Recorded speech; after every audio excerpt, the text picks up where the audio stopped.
If you've got an S550 Mustang and it's making some kind of weird click noise coming from the rear end, it's probably not your wheel bearings. I'm going to tell you a little bit about it. I'll put up a video of what that sounds like here in a second, and then I'm going to show you how to fix it.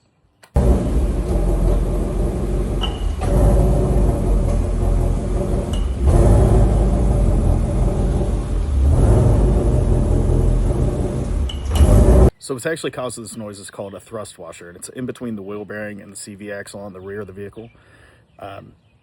They're like $30 a piece to replace. It is kind of difficult in the sense that it takes a long time. It's like a 2-hour job per side, but it's really just nuts and bolts at the end of the day. Follow along to see how to fix that. This is Builds by Tyler. And I've gotten a little bit ahead of myself here. I've already done the other side.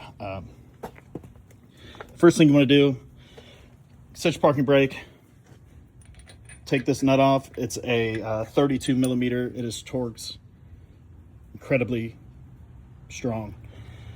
You're going to want a breaker bar. You're going to want the 32 millimeter socket. Next is some simple things. Go ahead and undo your brake line brackets. Get your ABS sensor out. That goes right here. Get these things off to the side. And then you want to break the 18 millimeter bolts off of your brake caliper. If you're lucky, that's the only thing holding the brake rotor on. Otherwise, you're going to have to beat the brakes off of this thing. No pun intended. I got the caliper off. I've just got it zip tied, kind of hanging up here. The zip tie is just what I had underneath me. I broke these loose. On the other side, it seemed to help. That may or may not work for you. As you can see, my rotor is not wanting to come off. So it works better if you have a dead blow, but I don't. You want to hit the face of the rotor, not the studs. Sometimes a little penetrating oil helps, but this was 20 seconds before the last clip. A few good smacks, comes right off. Next step, this is a huge pain in the butt. You've got these 4 bolts. There's 2 underneath. And those are in the back. There's one here. There's one here. The other ones are way buried up in here, and they're a huge pain because the CV shaft is in the way. I'm going to take this dust shield off so that I can show you guys a little bit better, and then we're going to make some kind of combination of U-joint sockets and extensions, and I'll show you guys what I use, but it may not be the best option out there.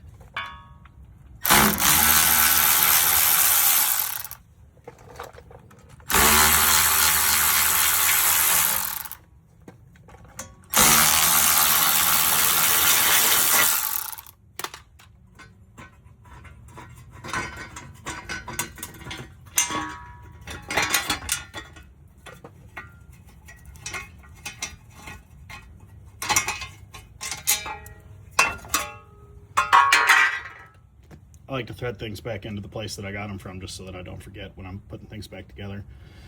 And it keeps the floor around me not just covered in random bolts. All right, there's one there. There's one down in the bottom. I can't see my camera. There's one here, and then there's one just right above it. These are 15 millimeters. This one's going to be the easiest. If I remember right, this one you can just get straight. I think it came from this way, and you can just get right in there. These are a huge pain, and they are torqued super tight. There's red Loctite on them, if I remember right. It's going to take some time, but I promise this is the right way to go. Okay, for the most part, I just used a 6-inch extension. No, a 3-inch extension with a 15, and I've already got 2 of them out. This one down here is half out. It's just super tight and giving me some trouble, so I sprayed it with some penetrant. This one down here, I will show you what I'm about to use to get it. This is the move right here. You need something like this, or you can use a U-joint socket. In my experience, the U-joints, like a true U-joint, like this, they just wobble around too much. They're hard to keep straight. This is cheap. I mean, there's probably some better ones out there, but I'm gonna get this thing.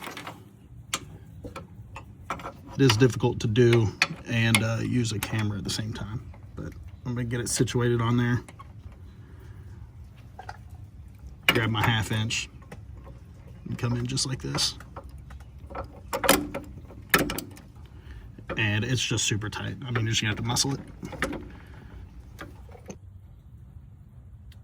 Finally got the bolts out. This whole piece, the bearing, is what you need to pull out. You need to free up the CV axle from out of here. You can see it's got a little play to it, but it needs to come all the way out. You don't want to hit it with a hammer. Wood will be fine, or you can put the nut back on there and smack it, but I don't like the nuts that are on here. There's some kind of weird castle nut thing, and I don't trust it. Then, this thing is pressed on. You're gonna smack the hell out of this too. Here, here, here, here. Tap it from the back. Eventually you'll see it. It'll start to separate in this area here. Pull the whole thing off, and then I'll show you where this thrust washer goes. Now that's off. This is the thrust washer. It is not supposed to look like this. This thing is falling apart here. Here's the new one. You can see it in there. Go ahead and screenshot this part number if you need it. It slides right on there. And then also the axle nuts are torque to yield. This is the part number for the axle nut for the rear. We'll get this thing put back together. I'll show you how it does. Again, here's the new thrust washer with the old one. This thing is just wallered out. It can go right on there. It should not be that easy. You can see that this is bent a little bit. That's probably what the noise was coming from. Your bent tangs point outward. You can see that it's not that easy to get on there, but that's how it goes there. This one's trash. See ya. We're gonna reinstall the bearing.